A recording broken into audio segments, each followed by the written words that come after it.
Talvez seja um probleminha aí nos slides. A gente vai dar sequência. Aí qualquer problema, vocês vão avisando aí no chat que o pessoal do suporte está acompanhando também, e aí a gente vai corrigindo, ok? Som perfeito. Aí a gente vai corrigindo durante o caminho, né? Esses obstáculos da tecnologia fazem parte e esses obstáculos acabam formando o nosso caminho. Então vamos em frente. Antes de mais nada, eu queria agradecer todos vocês. Eu queria dizer da minha alegria. Aqui, já percebi, tem alguns alunos meus aqui, e na faculdade a gente sempre fica muito amarrado ao conteúdo programático. A gente fica sempre preso ao planograma de aula. E eu estou muito feliz, por quê? Porque aqui é um espaço onde a gente está tendo a oportunidade de falar de coisas que na faculdade, por vezes, a gente não consegue falar, por conta do conteúdo que a gente tem que cumprir, por conta da falta de tempo. Então, aqui é um espaço onde a gente está podendo desenvolver esse lado, essa parte prática que a gente, por vezes, não tem condições de ver na faculdade. Então, eu estou muito feliz, muito agradecido pela presença de todos. Fico muito feliz porque hoje, uma quinta-feira, 9 horas da noite, e vocês estão aqui buscando se aprimorar. Essa troca de experiências também me enriquece, me engrandece bastante. Então, assim, eu não tenho nem palavras para agradecê-los e também para parabenizá-los por estarem aqui hoje procurando aprender alguma coisa. Eu tenho recebido, desde quinta passada, eu recebi alguns e-mails, algumas mensagens inbox ali no Instagram, e de alunos dizendo, de pessoas que assistiram a aula passada, que nós falamos de honorários, e dizendo que durante a semana já aplicaram algumas das técnicas que a gente conversou, foram alguns conteúdos, algumas dicas de ouro, e as pessoas dizendo, passando dessa experiência de que praticaram, de que aplicaram algumas dessas técnicas e tiveram o resultado efetivo na cobrança dos seus honorários. Então, é isso que a gente vai buscar também nessa aula, trazer um conteúdo muito prático, um conteúdo do dia a dia.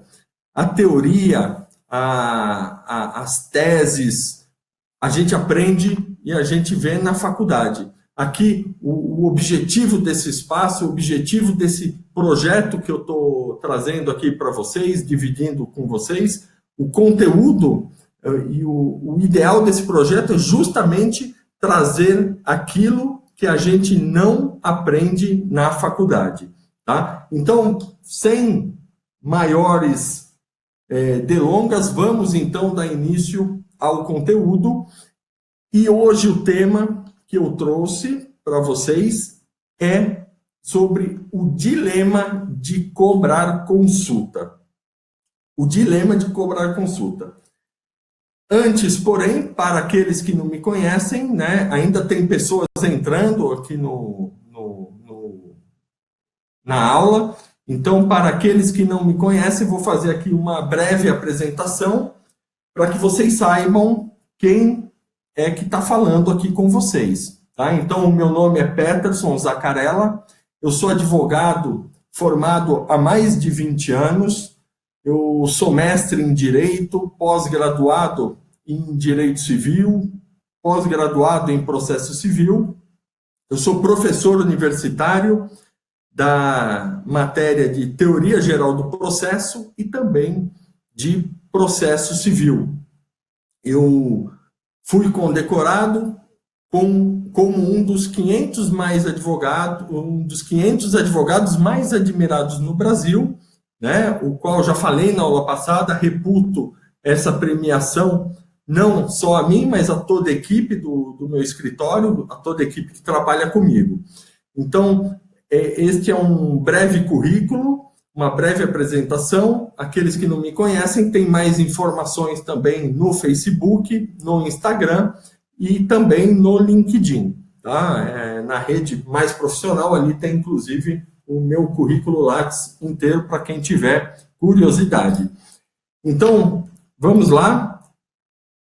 Toda quinta-feira ficou ajustado. Na aula passada nós fizemos uma espécie ali de votação para vermos qual horário seria mais apropriado para vocês, tá? E vocês escolheram, aqueles que estavam presentes, escolheram que talvez o horário mais ideal para a maioria fosse às 9 horas da noite. Aquela aula começou às 8, vocês escolheram às 9, e como essa aula aqui é para vocês, então a gente vai manter esse horário das 9 horas.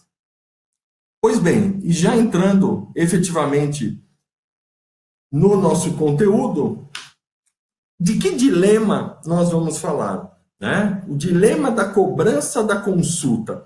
Primeiro, a gente precisa entender rapidamente, sem entrar aqui em conceitos, a gente precisa entender o que é dilema. O dilema é quando a gente está diante de duas alternativas, no qual uma acaba sendo excludente da outra. Então, quando a gente fala aqui em dilema da cobrança de honorários, ele é, no meu modo de ver, e pelo que eu percebo, né, do dia a dia da advocacia, ele é um dilema por quê? Porque a gente se depara com essas duas alternativas: cobrar ou não cobrar os honorários da consulta. Pois bem, se a gente cobrar, a gente fica sempre com o receio de que, se eu cobrar, o cliente pode não aparecer. Ele agendou comigo, tudo certo, e aí a hora que eu falo de que esta reunião, esta consulta será cobrada, a gente corre o risco e a gente fica com muito receio do quê? De que este cliente não apareça justamente para não pagar, e acaba indo, por exemplo, num advogado próximo, num advogado outro que ele conhece, porque lá o advogado não cobra consulta. O outro caminho que a gente se vê, que é um outro, né, uma outra alternativa, ela diz respeito a não cobrarmos os honorários para potencializarmos a chance desse cliente vir, só que aí também a gente enfrenta um outro problema, que se eu não cobrar e o cliente aparecer, eu não serei remunerado por aquela fração de tempo que eu estarei com ele na reunião. Eu não serei remunerado pelo tempo, entre aspas, gasto para o atendimento desse cliente. Então, é muito comum, principalmente o advogado mais novo de OAB, mais novo de advocacia, ele sempre se pega nessa dicotomia, nesse dilema de cobro ou não cobro. Tá? Cobro para valorizar a minha atuação, correndo o risco do cliente não vir, ou não cobro, ele vem, mas eu corro o risco de ali gastar um tempo, e sabemos, volto a dizer, já falei isso na aula passada, o maior ativo do advogado é o seu tempo. Tá? Eu não preciso dizer aqui, né, que tempo já é um jargão conhecido, que tempo é dinheiro. Então, pois bem, até aí tudo bem? Está fazendo sentido para vocês?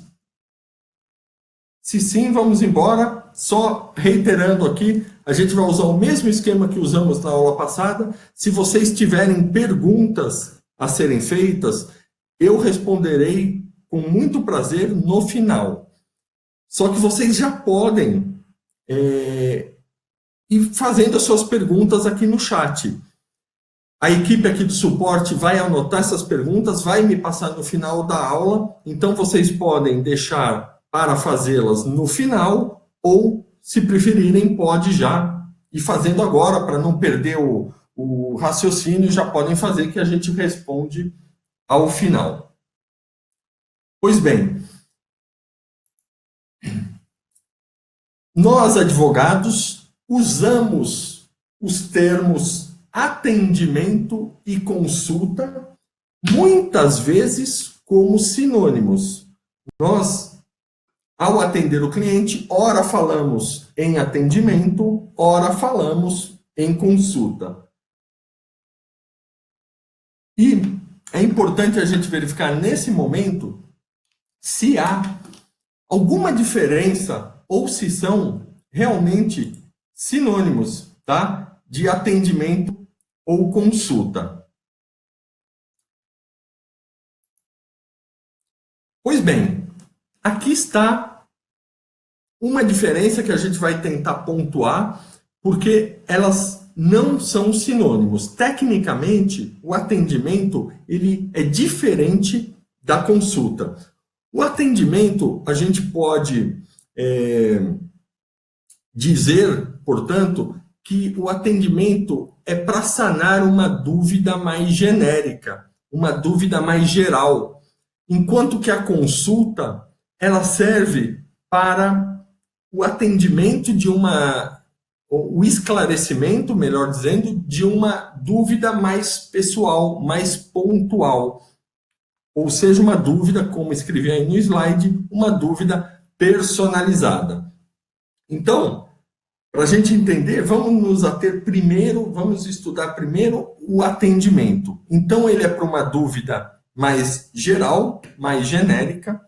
A resposta que nós, advogados, daremos para responder, né, a esta dúvida, via de regra, é uma resposta lacônica, é uma resposta geralmente sim ou não.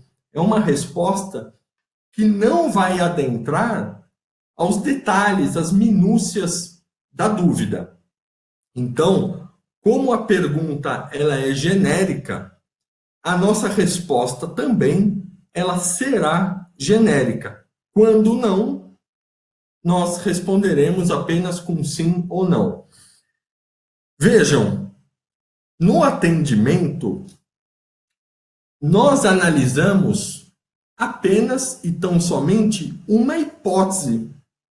Algo posto ali pelo cliente, não como um caso real, isso é a consulta. Nós respondemos e fazemos uma análise de uma mera hipótese. E eu costumo dizer que hipótese, né, aqui, até para descontrair um pouco, o que é hipótese? Hipótese é aquilo que não é, mas a gente finge que é para ver como seria se acaso fosse. Então, hipótese é algo que não existe no mundo, né? Como falamos aí em direito penal, ela não existe no mundo fenomênico. Então, a hipótese é uma criação, é uma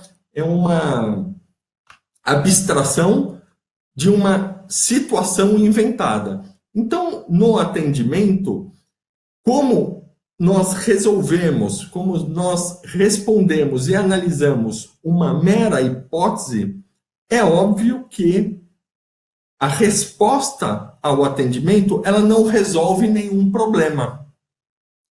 Então, eu trouxe aqui de exemplo, para ficar mais fácil a compreensão, um atendimento, por exemplo, seria um cliente ou um futuro pretenso cliente lhe perguntar o seguinte: doutor, expor um condômino a uma cobrança vexatória, por exemplo, no elevador do prédio, na reunião de condomínio, isso dá ensejo ao dano moral? Olha, uma dúvida genérica. A resposta minha pode ser sim ou não. Nesse caso, né? Provavelmente sim. A gente vai estar analisando uma mera hipótese. e ela não vai resolver de fato o problema, ok? Se tiver fazendo sentido para vocês, vão colocando aí no chat, ok, sim, para a gente poder avançar sem que fique nenhuma dúvida para trás. Pois bem, se de um lado nós temos o atendimento com essas características, de outro lado, a gente vai verificar agora as características da consulta. A consulta, diferente do atendimento, o cliente já traz uma dúvida personalizada. Ou melhor, ele já traz essa dúvida dele, já não é mais uma mera hipótese. Ele está trazendo, via de regra, um caso dele, um caso vivido, uma dor, né? Algo que ele esteja passando. Então, esta dúvida é uma dúvida pessoal, personalizada. É a análise de um caso concreto, de um caso real, e não mais de uma mera hipótese. E como esta dúvida, ela, por ser personalizada, lógico, ela traz uma série de particularidades, é lógico que a nossa resposta não será uma resposta lacônica, como é no atendimento. Ela será uma resposta muito mais elaborada, até porque eu preciso estudar, né, todas as circunstâncias do caso. E esta consulta, ela acaba por resolver o problema do nosso cliente. Ela resolve a dor do nosso cliente. Então, aqui como exemplo, eu trouxe uma pergunta que ela seria digna de uma consulta, não de um atendimento. Este mesmo cliente, ele fala o seguinte: doutor, eu estava na reunião de condomínio, junto com outros condôminos, quando o síndico pegou o microfone, e aí ele vai contar a história. Pegou o microfone, falou o meu nome, pediu para que eu me levantasse, e aí ele falou que eu estava devendo 3 meses de condomínio, que eu seria punido, ou seja, me expôs a uma situação vexatória. Então vejam aqui, a gente já consegue pontuar, pelo exemplo, uma diferença. No atendimento, é mais ou menos aquilo, né, que o cliente vem e fala assim: olha, um amigo meu, né, se isso acontecesse, e já na consulta não, a dúvida ela é pessoal, é uma dor própria, né? Então é um caso real. Então, perfeito, deu para entender? Essa diferenciação que a gente está vendo agora de consulta e atendimento, vejam, eu não estou passando isso, como falei, essa aula ela é eminentemente prática. Esses conceitos farão sentido lá na frente. Eu quero que vocês guardem agora esses conceitos, porque lá na frente a gente vai voltar a falar deles. E eles vão fazer diferença na hora de você cobrar a consulta. Tudo bem? Podemos prosseguir?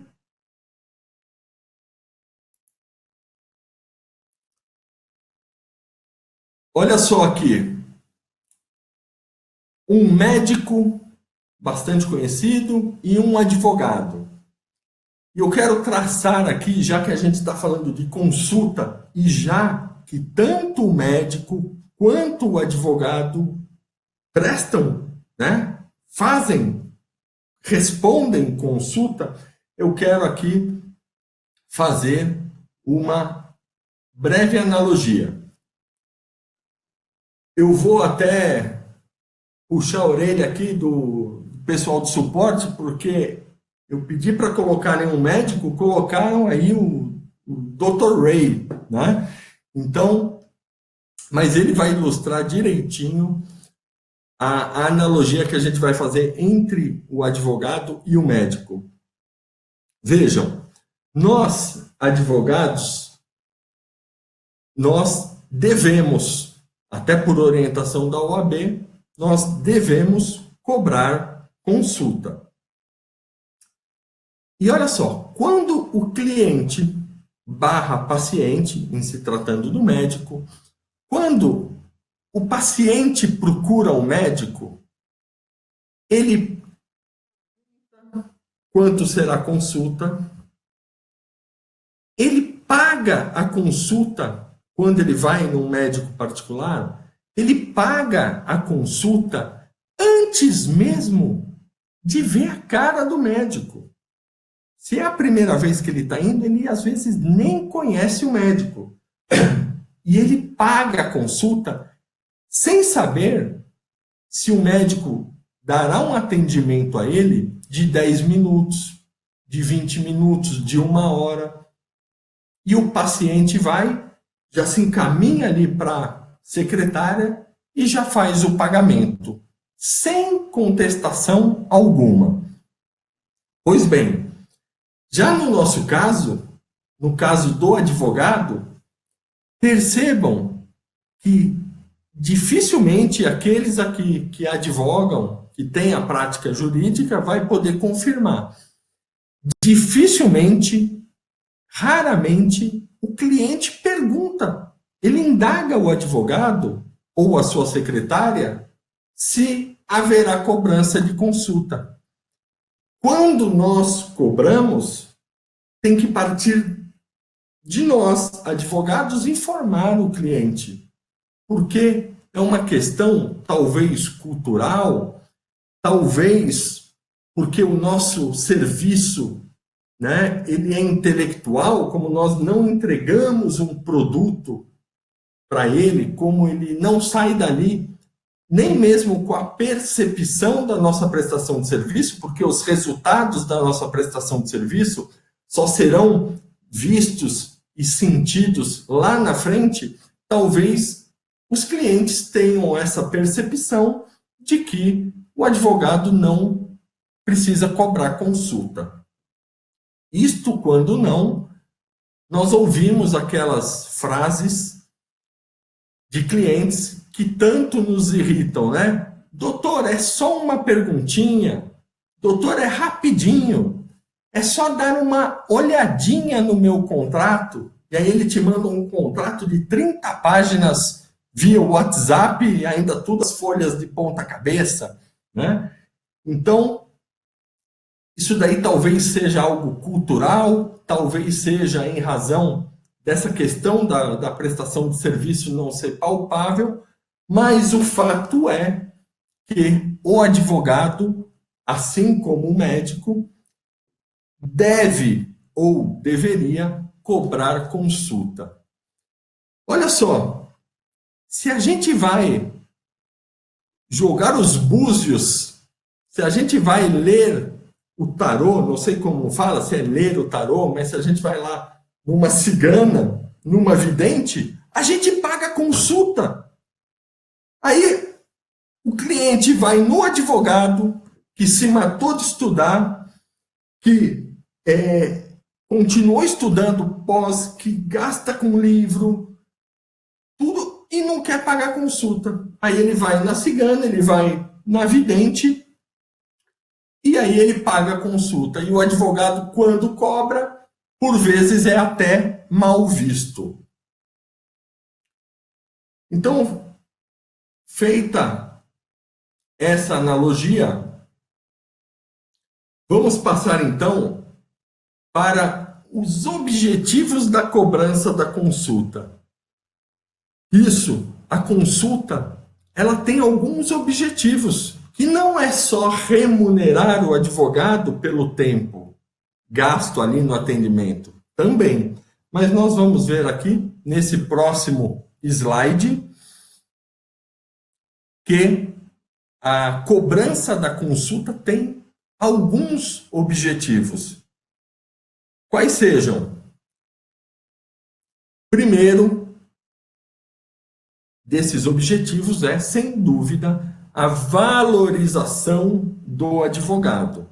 O advogado que cobra a consulta, ele naturalmente, embora o cliente chie, embora o cliente não gosta, não queira pagar, mas instintivamente o cliente valoriza. O cliente valoriza. Por quê? Porque é da natureza humana nós não valorizarmos aquilo que é de graça. Então, tudo que é de graça, a gente não dá o devido valor. Então, o cliente não gosta, mas a percepção que ele tem é de que aquele é um profissional diferenciado. Então, um dos objetivos, talvez um dos principais objetivos, é a valorização do advogado. Um outro objetivo também é remunerar o advogado ali pelo tempo. Nós já falamos, tempo é dinheiro, é o nosso maior ativo. Então, a cobrança da consulta é uma forma, sem dúvida, de sermos remunerados pelaquela fração de tempo que estamos dispondo para os clientes. Nós, ao cobrarmos consulta, nós também seremos ou deveremos ser remunerados pelo conhecimento. Pelo conhecimento adquirido ao longo de 5 anos, para falar o mínimo, que é a faculdade. Mas nós devemos também ser remunerados por todo esforço, por todo cuidado, esmero, por toda competência, por toda a dedicação que tivemos e ainda temos de estudar os casos, né, de estudar doutrina, jurisprudência. Então, é uma forma de sermos remunerados pelo conhecimento. E aqui eu queria contar uma breve história que junta exatamente essas duas questões, a remuneração pelo conhecimento e a valorização do profissional. Diz essa história que um cliente foi até seu mecânico com o seu carro em cima de um guincho, porque o carro não andava, e o mecânico ali abriu o capô do carro. No mesmo instante, ele pegou 2 fios que estavam... Renato chegou atrasado, mas fica aí e tem muito conteúdo ainda pela frente, tá? Então, esse mecânico, ele juntou os 2 fios, prontamente, ele abriu o capô, olhou, juntou os 2 fios e falou para o cliente, dê na partida. O cliente ligou o carro, na hora o carro funcionou. E aí, o cliente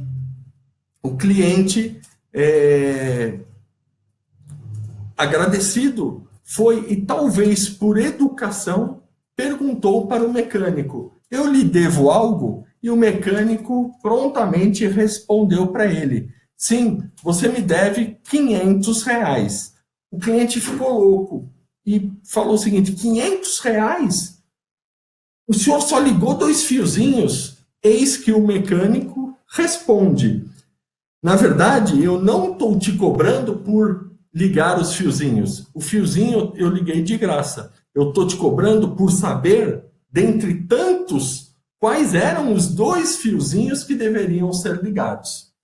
Então, com a gente é a mesma coisa. A gente deve cobrar para se remunerar de todo o conhecimento. Às vezes, né, para nós, isso a gente vai ver um pouco para frente, às vezes para nós, a indagação do cliente é até muito simples. E às vezes a gente fica constrangido de cobrar por achar que aquilo é simples demais. Todavia, é simples para nós que estudamos. Se fosse tão simples assim, o cliente não perguntaria, ele já saberia a resposta. Então, nós temos que cobrar sim. Aqui é muito importante. Um dos objetivos da cobrança da consulta é também atrair clientes interessados.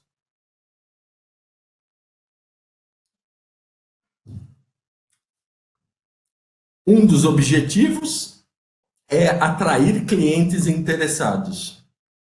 Mas espera aí, Peterson, você não acabou de falar no início dessa aula de que há um dilema que, às vezes, pode ser que se eu cobrar, o cliente não vem. E agora você está me dizendo que um dos objetivos é atrair clientes interessados?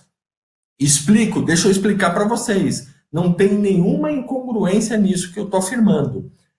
A partir do momento que você cobra a consulta, é óbvio, é cristalino que aquele cliente que virá até seu escritório para realização desta consulta, é óbvio que ele está interessado, no mínimo, em te ouvir, né? Você representa aos olhos dele alguém de confiança, de valor, de conhecimento, de profissionalismo. Então, o fato de você cobrar consulta acaba por atrair tão somente aqueles clientes interessados na sua prestação de serviço. E, por outro lado, a cobrança da consulta acaba por afastar os chamados clientes curiosos ou os clientes mal intencionados. Espera aí, Peterson, você está dizendo que existe clientes mal intencionados? Se você fez essa pergunta aí, enquanto eu falava, eu tenho que falar que não sabe de nada, inocente. Existem muitos clientes mal intencionados. E aqui, só para fins da gente entender o que a gente está falando, eu estou clientes muitos. Primeiro, tem aquele cliente, eu não diria que ele é mal intencionado, mas não seria tão radical de falar que quase todos, mas existem muitos. O que acontece? O primeiro tipo desse cliente que eu diria, talvez a palavra correta não seria mal intencionado, mas o que ele quer, na verdade, ele não está pensando neste primeiro momento em contratá-lo. Ele às vezes está só com um problema e ele quer somente neste primeiro momento obter, colher informações. Então ele procura o profissional para receber essas informações. Então esse cliente ele não está mal intencionado, ou pelo menos ainda não está. Mas é certo que ele também não está tão interessado assim em te contratar. Ele quer mais ouvir e talvez, né, o advogado o convencendo, o persuadindo com a sua capacidade, com o seu atendimento, talvez ele até contrate o seu serviço. O segundo tipo, né, de clientes que a consulta acaba por afastar é aquele cliente que, via de regra, já consultou outro advogado, o qual, inclusive, ele até já decidiu, por vezes, contratar esse outro advogado. Só que o que ele faz? Ele marca uma consulta com você, justamente para confirmar se a tese, se a estratégia daquele advogado que ele pretende realmente contratar está certa. Então ele vai em 2, 3 advogados para ver se aquele o qual ele pretende contratar está no caminho certo. Então esse cliente, ele não deixa de ser um cliente, diria assim, mal intencionado, porque ele está tomando seu tempo, está usando, usurpando do seu conhecimento, mas ele já sabe de antemão que não vai te contratar. E o terceiro tipo de cliente, também, talvez um dos piores, é aquele cliente que já também se decidiu por contratar um outro profissional. Só que ele te procura que é somente para ter uma ideia do valor que você vai cobrar, do preço que você vai cobrar, para que ele vá no advogado que ele pretende contratar para barganhar o preço. Então, esse talvez é o pior tipo de cliente. Ele demanda seu tempo, ele vai usurpar do seu conhecimento e, na verdade, o que ele quer é só a sua estimativa ali de honorários, a precificação dos honorários, para que ele faça uma barganha, um leilão com o seu advogado. Então, estes são alguns dos principais dos objetivos da cobrança da consulta. Tudo ok até aqui, pessoal? Maravilha. Como ninguém respondeu ainda, a gente segue em frente aqui. Havendo dúvidas, por favor, já podem perguntar e eu responderei no final da aula. Pois bem, e quais são, portanto, os parâmetros de valores que nós podemos cobrar de consulta? Pessoal respondendo aí que está entendendo, ótimo, perfeito, então vamos seguir. Qual é o parâmetro que nós temos de valores para a cobrança da consulta? Talvez um dos primeiros parâmetros, os quais, por óbvio, nós não estamos adstritos, nós não estamos vinculados, é a tabela da OAB, aquela famosa tabela de honorários da OAB. Eu coloquei aqui no slide, somente a título de exemplo, a tabela de honorários da OAB São Paulo, seção São Paulo, para dizer qual o valor que ela recomenda como sendo o mínimo a ser cobrado. Então, ali fala, na tabela da OAB, que uma consulta deve ter o valor de, no mínimo, R$ 369,50. Perdão. O advogado, sob pena de cometer uma infração disciplinar, ele não pode cobrar consultas abaixo deste patamar. Se esta consulta tiver, além da consulta, além do esclarecimento, tiver a análise de documentos, essa consulta ela passa para o valor, para o importe de R$ 791. Então, este é só um parâmetro o qual o advogado pode se balizar na hora de cobrar a sua consulta.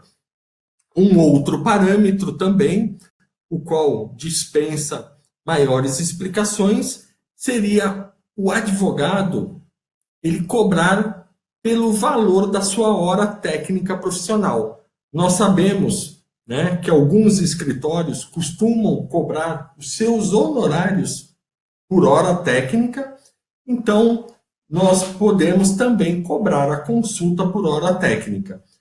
É lógico, via de regra, um advogado júnior tem um valor de hora técnica, um advogado pleno tem outro valor, um advogado sênior, né, um valor maior. Então, a depender com quem, numa estrutura de um escritório, quem for fazer esse atendimento, os valores ali podem ser variados, podem ser modulados de acordo com o profissional que vai dar essa consulta. E também há um outro conjunto de variáveis. Vejam, tudo que nós estamos falando aqui, eu estou trazendo só alguns exemplos, né? Mas são inúmeros exemplos que a gente podia dar, por exemplo, como parâmetro. O conjunto de variáveis que também podem e devem servir de base, de parâmetro para a cobrança dos honorários, é esse daí, ó, poder econômico do cliente. Então, lógico, a depender do poderio econômico do cliente, você vai cobrar mais ou menos. a complexidade da questão trazida pelo cliente, a complexidade da causa ou da pergunta a qual você vai ter que dar consulta, isso daí, lógico, infere diretamente no valor a ser cobrado. O volume da documentação envolvida. Imaginem um cliente que vem fazer uma consulta no seu escritório. E essa consulta diz respeito, por exemplo, ao falecimento do pai dele, ele precisa para o inventário, e aí ele vem, né, com 4, 5 pastas cheias de documento, começa a abrir na sua mesa e tem ali, o pai dele deixou 300 bens, tem 10 herdeiros, sendo que 2, 3 herdeiros já morreram, deixaram filhos para subir na sucessão. O cliente te explica que o pai tinha 20 amantes, né, as quais estão querendo pedir ali união estável. Enfim, olha só a complexidade e o volume de documentos que você vai ter que analisar para esta consulta. Então, tudo isso influi diretamente no valor a ser cobrado. E aqui, novamente, tem a questão da qualificação técnica do advogado. Ela difere um pouco da hora técnica, né? Que ali é pelo nível do advogado, se ele é júnior, se ele é pleno, se ele é sênior. Aqui, quando a gente fala de qualificação técnica do advogado, e que isso será uma variável a influir no valor cobrado da consulta, nós estamos falando, por exemplo, daquele advogado que tem o título de especialista, um advogado que tem mestrado, um advogado doutor, ou uma advogada doutora, pós-doutora, né? Um advogado professor, exatamente daquela matéria que o cliente está vindo consultar. Então, tudo isso também tem o condão de influir no valor da consulta. Ok? Vejam, nós passaremos agora para discutirmos um pouco qual o momento para avisar o cliente, de que a gente vai cobrar consulta. E eu costumo dizer, quanto antes, melhor. Quanto antes o cliente souber que a consulta será cobrada, tanto melhor. Por quê?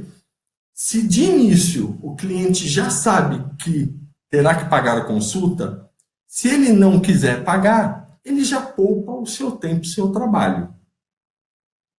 Pior é aquela situação, e a gente vai ver isso daqui a pouquinho, do advogado que fica com receio de cobrar e ele deixa para cobrar, para falar da cobrança ao final do atendimento, e se o cliente não quiser pagar, ele já ficou ali 1 hora do seu tempo, né, dando informações para um cliente que nem o está valorizando, porque nem quer pagar a consulta, o tempo gasto. E você também avisando desde o início, você evita surpresas para o cliente, você evita constrangimentos ou aquela sensação que é sempre muito ruim o cliente ter aquela sensação de que ele caiu numa pegadinha, né? A ponto, talvez, do cliente virar para você e falar: doutor, mas se eu soubesse que o senhor ia me cobrar esse valor de consulta, eu nem teria ficado. Tá? Então, isso passa uma sensação ruim para o cliente, e como a consulta, às vezes, é aquele primeiro momento de contato, isso daí já começa, né, a gente pode dizer que já começa uma relação já com atrito, com desconfiança, né, com constrangimentos. Então, qual o momento ideal para avisar o cliente? O quanto antes. Ok? Dificuldades na cobrança da consulta. Vejam, isso é muito recorrente, os advogados ficarem constrangidos, terem dificuldades, né, de cobrar os seus honorários profissionais e também de cobrarem a consulta. Então, essa é uma dificuldade e nós veremos agora alguns, também só trouxe alguns dos diversos entraves que ajudam nessa dificuldade da cobrança da consulta. São entraves, são situações que dificultam a cobrança, por exemplo, o advogado não ter uma gestão eficaz da sua advocacia. E quando a gente fala do advogado não ter, né, uma gestão eficaz da sua advocacia, a gente está falando de falta de planejamento. O advogado que não planeja o que ele quer do seu escritório, qual o nicho do seu escritório, qual o valor que ele precisa, por exemplo, para fazer cobertura das despesas, ele não calcula seu lucro. Então, é uma gestão ineficaz da sua advocacia, ela passa necessariamente por essa falta de planejamento, pela falta de metas. O advogado não estabelece metas para a sua advocacia e, sobretudo, ele não tem clareza do seu negócio. Ele não tem clareza da onde ele precisa chegar, ele não tem clareza da advocacia que ele está prestando. Outro entrave é a ausência de visão em relação à advocacia que ele deseja construir. Resumindo, né, trata-se aí de uma falta de visão estratégica que passa também por esses elementos que nós já falamos acima. Outro entrave para o advogado deixar ou se sentir constrangido para cobrar a consulta diz respeito à insegurança que esse profissional tem sobre seu valor enquanto profissional. O advogado ele não se valoriza. E se ele não se valoriza, ele não se sente capaz. Se ele não se sente capaz, ele não se sente merecedor de cobrar. O advogado também, ele pode ter uma insegurança em relação à eficácia das soluções jurídicas que ele propõe. Ou seja, o advogado, ele não sabe aplicar a teoria que ele aprendeu na faculdade à prática. Então, ele se vê perdido. Ele chega mesmo a pensar que ele é uma fraude. Ele se compara com outros profissionais e ele passa a achar que todos sabem, menos ele. Então, essa insegurança gera nele o quê? Um medo de cobrar, porque ele não se acha também, ao final, ele não se acha merecedor. A crença também, um outro entrave, a crença em desmerecer ser remunerado por trabalhos fáceis. Nós falamos agora, há uns 10 minutos atrás, nós falamos disso. Às vezes o cliente traz na consulta uma questão fácil, ou talvez fácil, para aquele advogado que talvez estuda, que talvez seja especialista exatamente naquela questão. Só que a gente acha que por ser algo fácil a gente não precisa cobrar, ou a gente se sente constrangido em cobrar. Volto a falar o que falei há pouco tempo atrás. Se fosse fácil, o cliente não traria para você, ele já teria a solução.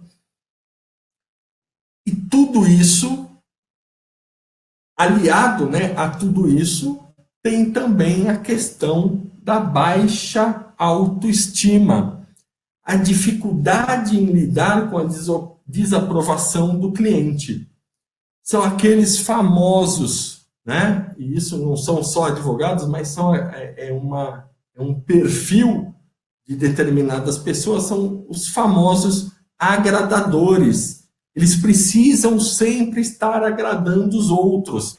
Eles não conseguem conviver, eles não conseguem se relacionar com a falta de aprovação. Então, às vezes, um cliente que desaprova a cobrança já é o suficiente para aquele advogado ali desmoronar e cair ainda mais a estima dele. Tá? Então, são profissionais que não sabem lidar com a rejeição, querem estar sempre agradando. Então, estes são alguns entraves que não nos permitem, ou não nos autorizam, ou não nos dão a sensação de merecimento, de competência de cobrar honorários. E eu estou falando desses entraves para que a gente também reflita se nós entramos em alguma dessas hipóteses e que a gente possa trabalhar essas hipóteses para que a gente possa ter sempre essa estima elevada, que não é autoestima, não é arrogância, né? Mas é você conhecer o seu valor, é você conhecer o quanto você lutou, o quanto você tem de conhecimento, de competência, e aí fazer sempre uma advocacia de resultado. Pois bem, agora a gente entra num ponto, né, que muitos de vocês talvez estão esperando chegar esse momento, né? Como cobrar consulta? Qual que é o segredo? De que forma eu cobro consulta? Vamos, Petros, eu já entendi tudo isso que você está falando, eu quero cobrar, eu quero saber como que é. E aqui eu vou dar informações preciosas que vocês já vão poder amanhã já estar aplicando elas no seu escritório. E aqui eu dividi, né, duas formas de você cobrar consulta. Duas formas a depender aí de como é a sua advocacia hoje. Então eu coloquei aqui uma hipótese, porque todos que estão assistindo a aula aqui, pode ser que se encaixe em uma ou outra hipótese. Como cobrar consulta? Se você tem no seu escritório uma secretária, e para aqueles que ainda não têm secretária, que trabalham talvez sozinhos, que trabalham em casa, no coworking, não tem secretária, de que forma a gente cobra honorários? Honorários pela consulta. Então vamos lá. Se você tiver o auxílio de uma secretária, primeira coisa, você vai sentar um dia com ela, uma tarde, e você vai montar um script, você vai montar um guia, um passo a passo do atendimento da sua secretária. Ou seja, quando o cliente ligar, ela vai seguir aquele roteiro, aquele script de atendimento. Dentre, né, as informações que terão nesse script, ela deverá filtrar os dados desse cliente. Então, o mínimo, né, ela vai pegar o nome, telefone, e-mail, até porque se esse cliente desmarcar a consulta, você tem que ter os dados dele para que você entre em contato, né, e tente trazê-lo novamente para essa consulta, reagende essa consulta. Então, a secretária ela vai filtrar nessa ligação, nesse contato, os dados do cliente. Ela vai filtrar também nesse script, vocês vão deixar claro para a secretária, para que ela filtre o assunto, o tema da reunião. Então, o cliente ligou, né, querendo uma consulta com o doutor, com o doutor ou com a doutora. A sua secretária, ela tem que dar um jeito de filtrar o tema da reunião. E isso por quê? Para que você se prepare com antecedência para a reunião.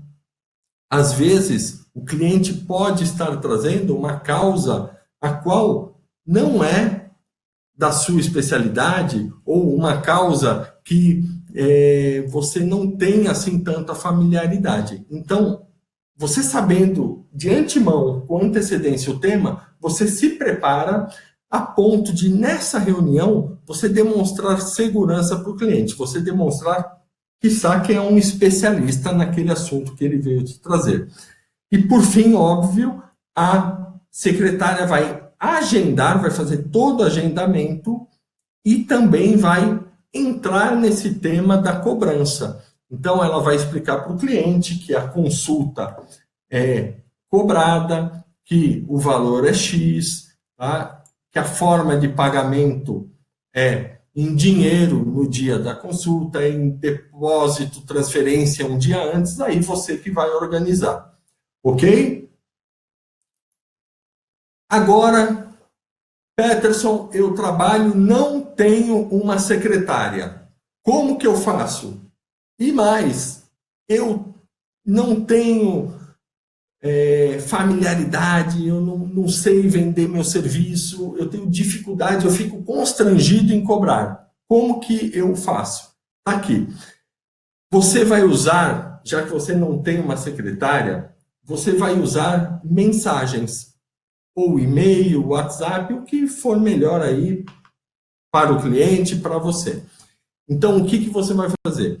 O cliente ligou, você atendeu, né? Cuidado, porque o cliente ele sempre quer, né, de preferência, fazer a consulta via telefone, então você tem que estar preparado, você tem que ser enérgico ali para não ficar dando informação por telefone, e você vai usar mensagens. Então, conversou com o cliente, preferencialmente você já vai falar nessa ligação, nesse primeiro contato, que existe a cobrança da consulta. Neste momento você não vai entrar no mérito de qual o valor, tal, de como que é pago, você só vai falar que, olha, há a cobrança da consulta e eu vou te especificar tudo na mensagem que eu vou lhe encaminhar.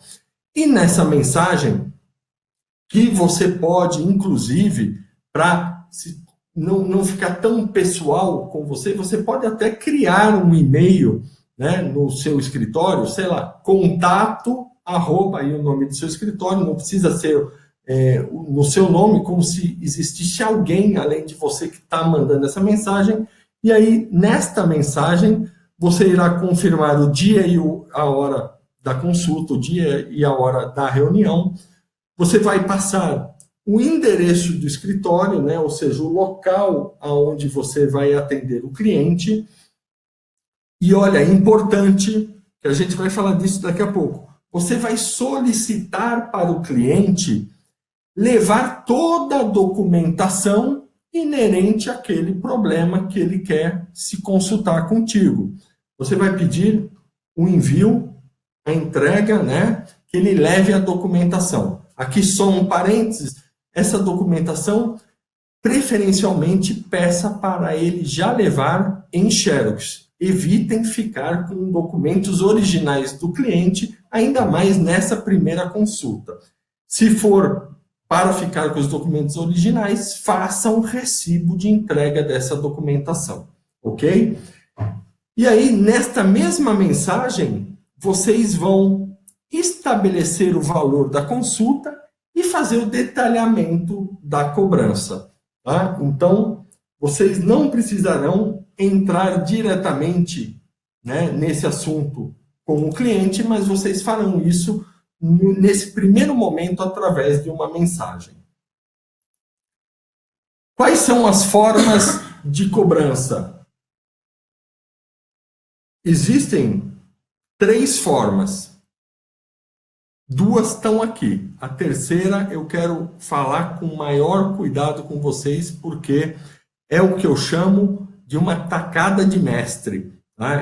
É algo que vai revolucionar isso, a forma de cobrar consultas. Então, nós temos aqui, eu coloquei uma das formas como sendo pagamento da consulta. A gente pode entender que este é o modo normal. Então, o cliente ligou, marcou a reunião, vai, paga a consulta, você o atende, ele vai embora e aí fica de fechar ou não fechar, enfim. Esse modo normal, esse pagamento de consulta, a primeira forma de cobrança, é algo que acontece normalmente.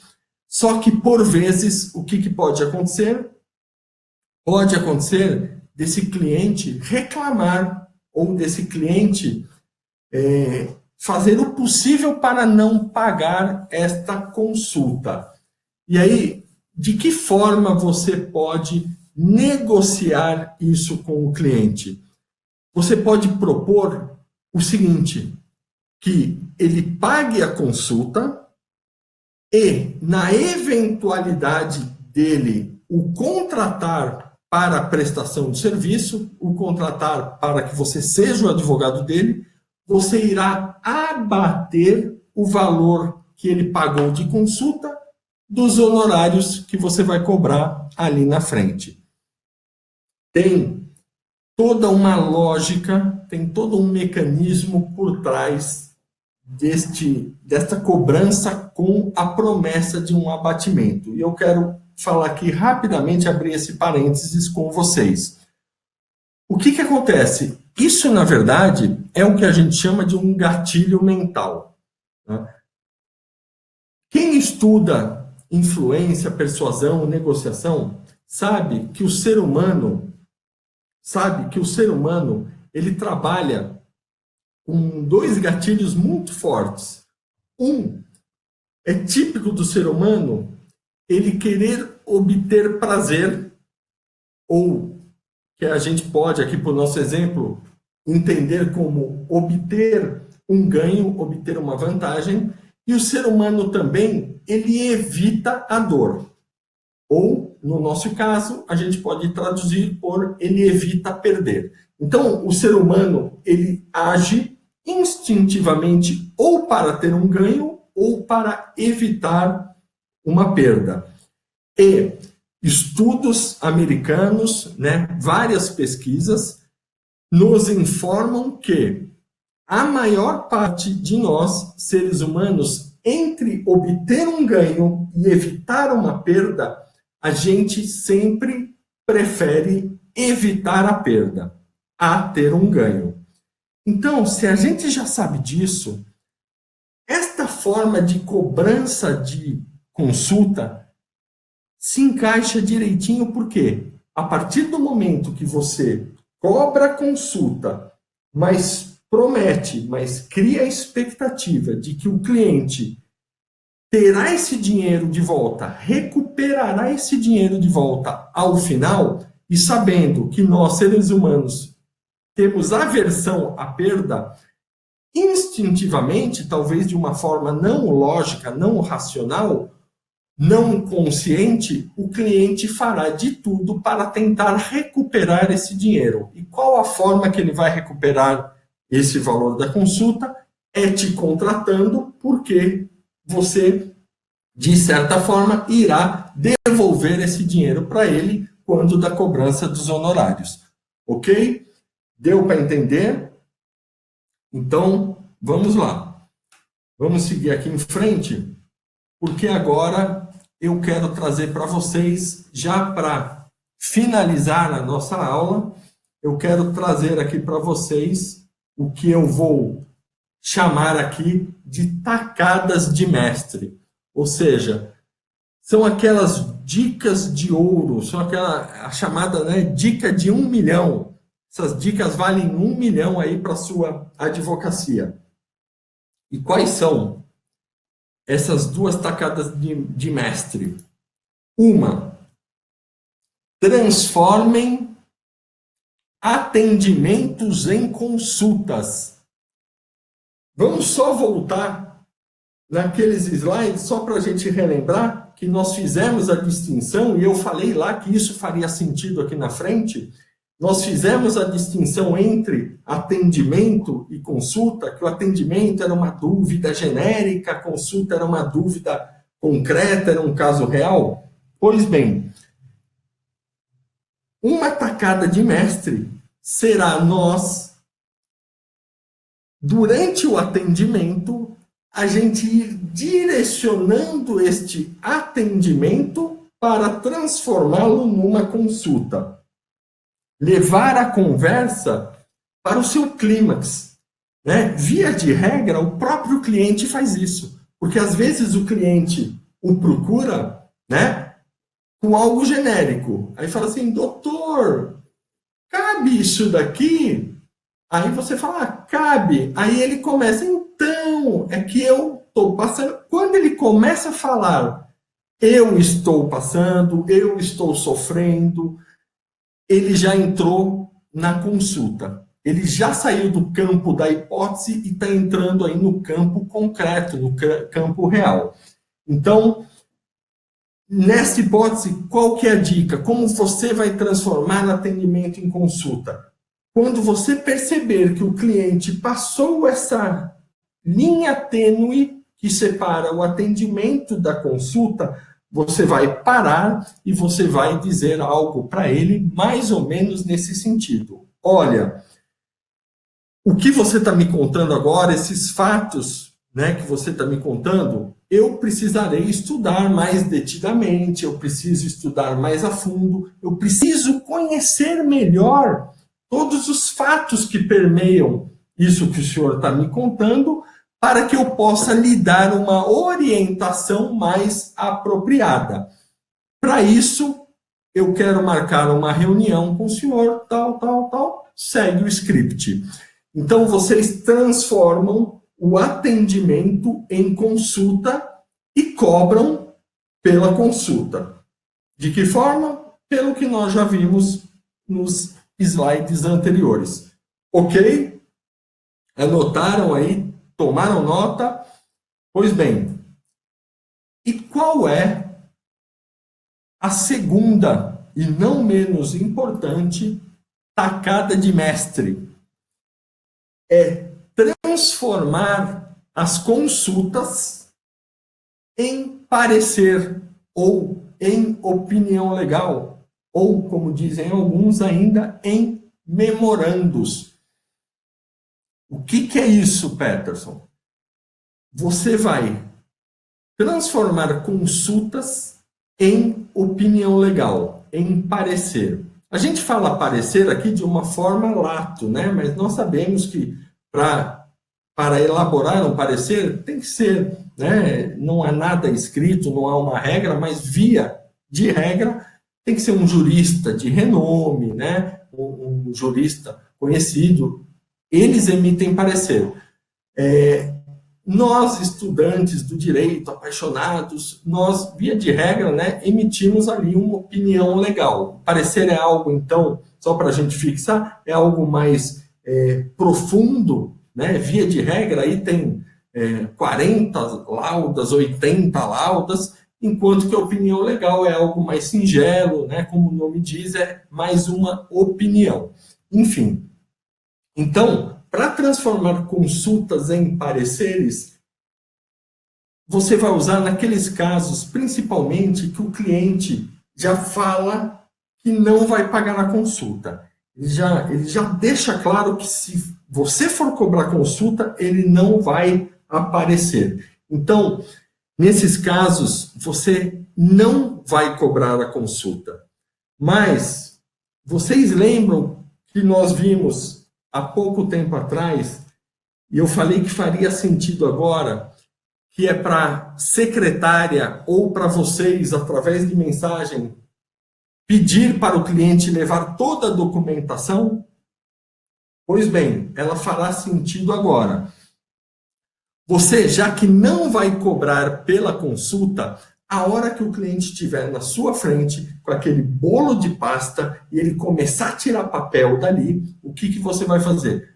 Com suavidade, lógico, com cuidado, em dado momento, e você vai saber que momento é esse, você vai virar para o cliente e vai falar o seguinte: olha, na verdade, toda essa documentação eu terei que analisar com mais cuidado. Não me cabe, né, nesse espaço de tempo restrito, eu não tenho condições de analisar, por exemplo, um contrato. Eu não tenho condições de analisar documentos de um inventário. Então, o que eu proponho ao senhor é o seguinte: o senhor deixa essa documentação, que você já vai ter pedido para que seja em Xerox, o senhor deixa esta documentação, eu vou fazer uma análise, vou cobrar por essa análise para lhe ofertar uma opinião legal, lhe ofertar um parecer. Então, vejam, o cliente não está te pagando a consulta. Ele estará pagando por uma opinião legal, algo formal, um documento muito bem elaborado, porque, né, será a elaboração desse documento que demonstrará, de certo, a sua competência, a qualidade dos seus serviços. Então, você não vai cobrar a consulta, mas você vai cobrar pela análise de toda essa documentação e você vai emitir, ao final, uma opinião legal. Você vai deixar claro para o cliente, assim, olha, eu vou esmiuçar o caso para você, respondendo a todas as suas perguntas, aí você pode pôr, né, um direcionamento no seu entendimento, qual a jurisprudência cabível, quais as chances, quais os riscos, enfim. Quanto mais, talvez, você detalhar essa opinião legal, / parecer, mais você poderá cobrar. E quando a gente fala aqui em opinião legal ou parecer, você não precisa necessariamente cobrar o mesmo valor que você iria cobrar para a consulta. Por quê? Porque um parecer, uma opinião legal, ele é algo, né, mais trabalhoso, é algo muito mais elaborado. Para finalizar, tá? Eu espero que essas dicas tenham feito sentido para vocês e eu espero que vocês possam, né, começar a usá-las. E como nós já fizemos na aula passada, por fim eu queria deixar aqui uma frase para reflexão de todos nós. Essa frase é do Jefferson Luiz Maleski e fala o seguinte: se você não se valorizar, chegará uma hora em que todos acreditarão em você. Mais ou menos como disse Henry Ford, né, o criador da Ford Motors. Ele disse o seguinte: se você pensa que pode, ou se você pensa que não pode, de qualquer forma você estará certo. Então, pessoal, eu queria deixar aqui o meu muito obrigado. Eu queria agradecer imensamente a companhia de vocês até agora e a gente vai se ver na próxima aula, quinta-feira, tá? Então, muito obrigado a todos e agora a gente vai responder aí algumas perguntas. Então, vou pedir só um minutinho para que eu possa acessar aqui, ver as perguntas que me chegaram. O pessoal de suporte está mandando. Pessoal, eu voltei os slides porque parece que deu novamente problema no áudio. Quando eu deixo só minha imagem, está dando problema no áudio. Então, só respondam aí se voltou.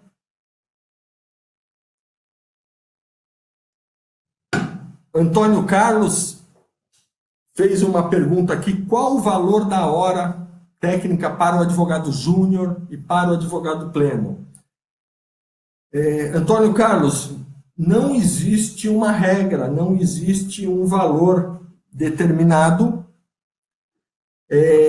A OAB, através, né, da sua tabela de honorário, ela sempre nos dá parâmetros. Então, se o senhor procurar na OAB do seu estado, não sei se você fala aqui de São Paulo, você procura ali no site da OAB, ela vai te dar os parâmetros, por exemplo, de hora técnica.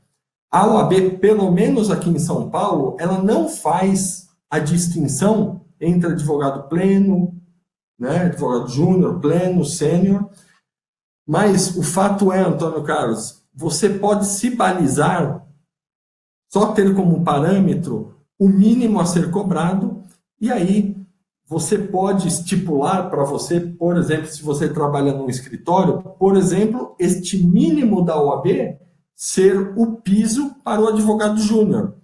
E acima do júnior, o pleno, o sênior, você vai criando outros patamares acima desse valor. Então, é só uma dica, infelizmente, né, nós não temos esse parâmetro categorizado aí por nível de advogado. Tá? Deixa eu voltar aqui, acho que A Luciane fez uma pergunta. Quero agradecer aqui a Luciane, ela teve também na aula passada. Agradecer imensamente. Ela perguntou aqui, ó, mas nesse caso não cai na situação da proposta da aula passada. Eu não sei em que momento, Luciane, você fez essa pergunta, né? Mas nesse caso, eu não sei em que momento, que caso que eu estava falando, se você puder rapidamente reformular sua pergunta, seria muito bom. Se alguém tiver alguma outra pergunta, quiser fazer também, fica à vontade. Então, Luciane, no caso da opinião legal parecer. Então, vamos lá, vamos voltar à pergunta. No caso da opinião legal parecer, não cai na situação da proposta da aula passada?